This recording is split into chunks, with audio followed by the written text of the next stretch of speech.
ರಾಣೆಬೆನ್ನೂರು ತಾಲೂಕಾ ಕರೂರು ಗ್ರಾಮದ ಜಿಎಂಸಿಎಸ್ ಕರೂರು ಶಾಲೆಯ ಶಿಕ್ಷಕರು ಹಾಗೂ ಹಾಸ್ಯ ಕಲಾವಿದರಾದ ನೀನಾಸಂ ಇಸ್ಮಾಯಿಲ್ ಅವರು ಕರೂರು ಶಾಲೆಯನ್ನ ಅಭಿವೃದ್ಧಿಪಡಿಸಬೇಕೆಂದು ತಮ್ಮದೇ ಸ್ವಂತ ಹಣದಲ್ಲಿ 550 ಕಾಣಿಕೆ ಡಬ್ಬಿಗಳು ಅಂದರೆ ಉಳಿತಾಯ ಹುಂಡಿಯನ್ನ ಶಾಲೆಯ ಎಲ್ಲ ಮಕ್ಕಳಿಗೆ 5/6/2025ರಂದು ಕ್ಷೇತ್ರ ಶಿಕ್ಷಣಾಧಿಕಾರಿಗಳಾದ ಶ್ಯಾಮ್ ಸುಂದರ್ ಎಸ್ ಅಡಿಗ, ಕ್ಷೇತ್ರ ಸಮನ್ವಯಾಧಿಕಾರಿಗಳಾದ ಮಂಜುನಾಥ್, ಪಿಇಒ ಅಧಿಕಾರಿಯಾದ ಚಿಂದಿ ಹಾಗೂ ಎಸ್ಡಿಎಂಸಿ ಅಧ್ಯಕ್ಷರ ಮೂಲಕ ಮಕ್ಕಳಿಗೆ ವಿತರಿಸಿದರು.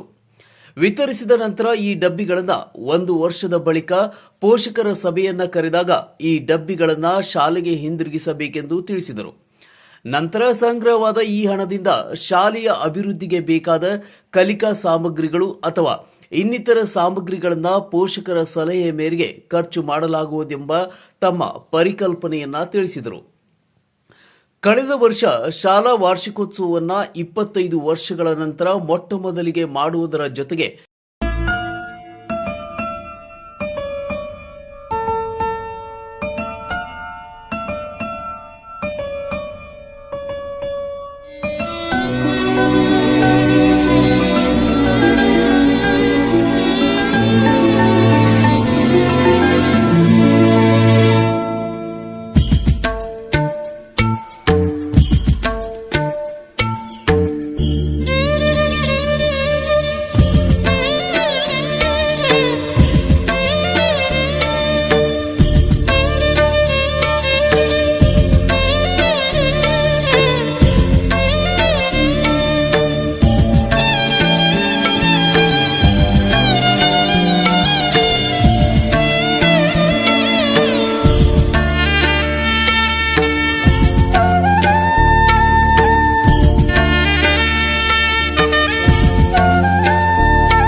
ಗಾಂಧೀಜಿಯವರು ಬ್ರಿಟಿಷರ ಅಮಾನವೀಯ ಕಾನೂನುಗೊಂಡ ಚಳುವಳಿಯನ್ನು 500 ತಟ್ಟೆ, 500 ಲೋಟ, ನಲಿ ಕಲಿ ಸ್ಮಾರ್ಟ್ ಟೇಬಲ್ ಚೇರ್ಗಳನ್ನು ಶಾಲಾ ದತ್ತು ನಿಧಿಯನ್ನ ಸಂಗ್ರಹಿಸುವುದರ ಮೂಲಕ ಶಾಲೆಯ ಅಭಿವೃದ್ಧಿಗೆ ಶ್ರಮಿಸುತ್ತಿದ್ದಾರೆ.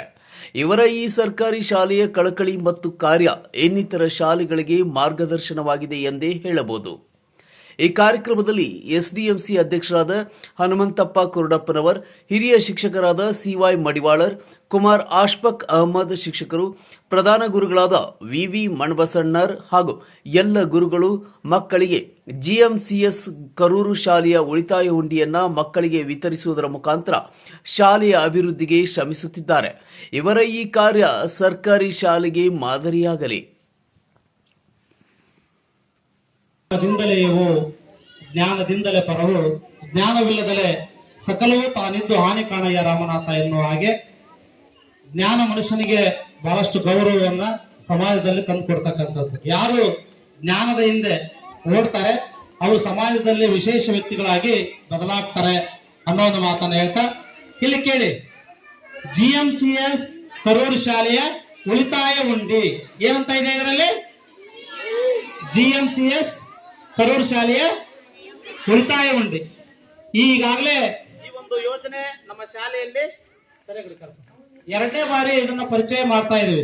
ಉದ್ದೇಶ ಏನು ಅಂತಂದ್ರೆ, ಬರೀ ಸರ್ಕಾರದಿಂದನೇ ನಮ್ಮ ಶಾಲೆಯನ್ನು ಅಭಿವೃದ್ಧಿ ಮಾಡ್ಬೇಕಂತಂದ್ರೆ ಬಹುಶಃ ಮಾಡಿ ನಾವು 7ನೇ ಕ್ಲಾಸ್ ಮುಗಿಸಿ SLC ಮುಗಿಸಿದ್ರು ಅದು ಅಸಾಧ್ಯವಾದ ಮಾತು. ಇವತ್ತು ನಮ್ಮ ಸರ್ಕಾರದಲ್ಲಿ ಆಗ್ತಕ್ಕಂಥ ಕಾರ್ಯಕ್ರಮ ಇವತ್ತು ಅಂದ್ರೆ 1 ವರ್ಷ ಆಗ್ತತಿ, 2 ವರ್ಷ, 3 ವರ್ಷ ಆಗ್ತದೆ, ಹೌದಾ ಇಲ್ಲ? ಹಾಗಾಗಿ ನಮಗೆ ಯಾರೋ ದಾನಿಗಳು ಕೊಡ್ತಾರೆ, ಇನ್ನೊಬ್ರು ಯಾರೋ ಕಂಪನಿಯವರು ನಮಗೆ ಒಳ್ಳೇದು ಮಾಡ್ತಾರೆ, ಸರ್ಕಾರ ಮಾಡುತ್ತೆ ಅಂತ ಕುತ್ಕೊಂಡ್ರೆ ನಾವು ಹಾಗೇ ಇರ್ಬೇಕಾಗುತ್ತೆ. ಹಾಗಾಗಿ ನಾವು ಸಮಾಜದಲ್ಲಿರ್ತಕ್ಕಂಥ ದಾನಿಗಳ ಸಹಕಾರವನ್ನು ಪಡ್ಕೋಬೇಕು. ಶಿಕ್ಷಕರಾದವರು ನಾವು ನಮ್ಮ ಸಹಕಾರವನ್ನು ಕೊಡಬೇಕು.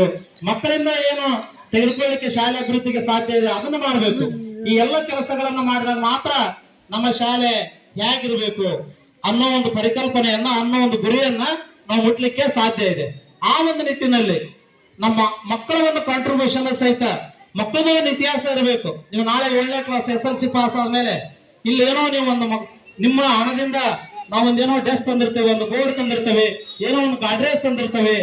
ನೀವು ಒಂದ್ಸರಿ ಬಂದಾಗ ಅಭಿಮಾನದಿಂದ ಇಕ್ಕಬೇಕು, ಇದು ನಮ್ಮ 7ನೇ ತರಗತಿಯ ವಿದ್ಯಾರ್ಥಿಗಳ ಕೊಡುಗೆ, ಇದು ನಾವಿದ್ದಾಗ ಮಾಡಿದ್ದು ಅನ್ನೋ ಒಂದು ಇತಿಹಾಸವನ್ನ ನಾವೆಲ್ಲರೂ ಬಿಟ್ಟು ಹೋಗ್ಬೇಕು. ಆ ಒಂದು ನಿಟ್ಟಿನಲ್ಲಿ ಇತಿಹಾಸ ಸೃಷ್ಟಿ ಮಾಡಬೇಕು ಅಂತ ಅಲ್ಲ, ಅದರ ಜೊತೆಗೆ ನಮ್ಮ ಶಾಲೆಯನ್ನ ಅಭಿವೃದ್ಧಿ ಮಾಡಬೇಕು ಅನ್ನೋ ಒಂದು ಉದ್ದೇಶವನ್ನು ಇಟ್ಕೊಂಡು ಈ ಒಂದು GMCS ಕರೂರು ಶಾಲೆಯ ಉಳಿತಾಯ ಉಂಡಿ ಈ ಡಬ್ಬಿಯನ್ನು ತೆಗೆದುಕೊಂಡು ಹೋಗಿ ನೀವು ನಿಮ್ಮ ಮನೆಯಲ್ಲಿ ಇರಬೇಕು. ಹಿಟ್ಟು ಏನ್ ಮಾಡ್ಬೇಕು, ಹಂಗಾರೆ ಹಿಟ್ಟೇನು ಪೂಜೆ ಮಾಡೋದು? ಅದಕ್ಕ ಇದೇನು ದೇವ್ರ ಫೋಟೋನ ಅಲ್ಲ. ನಿಮ್ಮ ಮನೆಯಲ್ಲಿ ನಿಮಗೇನೋ ಚಾಕ್ಲೇಟ್ ತಗೊಳಕ್ಕೆ, ಐಸ್ ಕ್ರೀಮ್ ತಗೊಳಕ್ಕೆ, ಏನೇನೋ ನಿಮಗೆ ಕುರುಕುರಿ ತಿನ್ಲಿಕ್ಕೆ ದುಡ್ಡನ್ನು ಕೊಡ್ತಾ ಇರ್ತಾರ, ಹೌದಾ ಇಲ್ಲ? ಆ ದುಡ್ಡನ್ನು ಕೊಟ್ಟಿರೋದನ್ನ ತಗೊಂಡು ಅಷ್ಟು ಇದಕ್ಕೆ ಹಾಕ್ರಿ ಅಂತ ನಾನು ಹೇಳಲ್ಲ. ನಿಮಗೆ ನೀವು ಬಳಸ್ರಿ. ಏನೋ 10 ರೂಪಾಯಿ ಕೊಟ್ಟರಪ್ಪ ಅಂದ್ರೆ ನೀವು ಒಂದು 5 ರೂಪಾಯಿ ಕುರುಕುರಿ ತಿಂದು ಏನೋ 1-2 ರೂಪಾಯಿ ಉಳಿದಂತ ಚಿಲ್ಲರೆ ಕಾಸು ಇರ್ತದಲ್ಲ, ಆ ಹಣವನ್ನ ನೀವು ಈ ಡಬ್ಬಿ ಗಡಿಗೆಗೆ ಹಾಕ್ರಿ. ಈ ಹಣವನ್ನ ಡಬ್ಬಿ ಗಡಿಗೆಗೆ ಹಾಕಿ ಸುಮಾರು ನೋಡ್ರಿ, ಒಂದು ತಿಂಗಳಿಗೆ ನೀವು ಬರೀ 10 ರೂಪಾಯಿ ಹಾಕಿದ್ರ ಒಂದು ತಿಂಗಳಿಗೆ 30 ದಿವಸಕ್ಕೆ ದಿನಕ್ಕೆ 1 ರೂಪಾಯಿ ಅಲ್ಲ, 10 ತಿಂಗಳಿಗೆ 100 ರೂಪಾಯಿ ಆಯ್ತು. ಪ್ರತಿಯೊಬ್ಬ ಹುಡುಗಂದು 10 ರೂಪಾಯಿ, ಇದು 100 ರೂಪಾಯಿ ಆದ್ರೆ 500 ಹುಡುಗರಿಗೆ 50,000 ಆಯ್ತು. ಇವತ್ತು ನಾವು ಖರ್ಚು ಮಾಡಿರೋದು ಅದು ಕೇವಲ 6,000 - 7,000. ನಿಮಗೆಲ್ಲ ಗೊತ್ತಿದೆ. ಒಂದೊಂದು ಕಾಣಿಕೆ ಡಬ್ಬಿಗೆ 10 ರೂಪಾಯಿ. ಅದಕ್ಕೆ ಸ್ಟಿಕ್ಕರ್ ಹಾವೇರಿಯಿಂದ ಮಾಡಿಸಿ ಆ ಸ್ಟಿಕ್ಕರ್ ಗಳನ್ನೆಲ್ಲ ಕಟ್ ಮಾಡಿ ಅದಕ್ಕೆ ಸ್ಟಿಕ್ ಮಾಡಿ, ಅದರಿಂದ ಬಹಳ ಕೆಲಸ ಇದೆ. ಸುಮ್ಮನೆ ಡಬ್ಬಿ ತಗೊಂಡ್ರಿ ನೀವು, ಹೌದಾ ಇಲ್ಲ? ಹಾಗಾಗಿ ಉದ್ದೇಶ ಇಷ್ಟೇ, ಆ 7,000 ನಾವು ಖರ್ಚು ಮಾಡಿಲ್ಲ ಅಂತ ಅಂದ್ರೆ ನೀವೆಲ್ಲರೂ ಬರೀ 100 ರೂಪಾಯಿ ಹಾಕಿದ್ರೆ 50,000 ಆಗುತ್ತೆ ಅದು, ಹೌದಾ ಇಲ್ಲ? ಹಾಗಾಗಿ ನೀವೆಲ್ಲರೂ ಸಹಿತ ಇದು ನಮ್ಮ ಶಾಲೆಯ ಅಭಿವೃದ್ಧಿಗೋಸ್ಕರ ಮಾಡಿರ್ತಕ್ಕಂಥ ಒಂದು ಯೋಜನೆ, ನಮ್ಮ ಶಾಲೆಯ ಅಭಿವೃದ್ಧಿಗೋಸ್ಕರ ಇರ್ತಕ್ಕಂಥ ಒಂದು ಕಾಣಿಕೆ ಡಬ್ಬೆ. ಈ ಕಾಣಿಕೆ ಡಬ್ಬೆ ನನ್ನ ಒಂದು ಕಾಂಟ್ರಿಬ್ಯೂಷನ್ ಇದೆ, ನನ್ನ ಒಂದು ಕೊಡುಗೆ ಇದೆ ಅಂತ ಹೇಳಿ ನೀವೇನ್ ಮಾಡ್ಬೇಕು ಅಂತಂದ್ರೆ ಆ ಕಾಣಿಕೆ ಡಬ್ಬಿಗಳನ್ನ ಏನ್ ಮಾಡ್ಬೇಕು ಅಂತಂದ್ರೆ ಹಣವನ್ನ ಹಾಕಿ ಮತ್ತೆ ನಾವು ಮಾರ್ಚ್ ತಿಂಗಳು ಅಥವಾ ಜೂನ್ ತಿಂಗಳು ಹೇಳ್ತೀವಿ ಏನಂತ, ಏಪ್ರಿಲ್ ಒಳಗಡೆ ಇಲ್ಲ ಜೂನ್ ಅಲ್ಲಿ. ಆಮೇಲೆ ಕಳೆದ ಬಾರಿ ಏನಾಯ್ತು, 7ನೇ ಕ್ಲಾಸ್ನವರು ನೀವು ಎಕ್ಸಾಮ್ ಮುಗಿದ ತಕ್ಷಣ ಡಬ್ಬಿ ತಗೊಂಡು ಮತ್ತೆ ಬರೋದೇ ಇಲ್ಲ ವಾಪಸ್.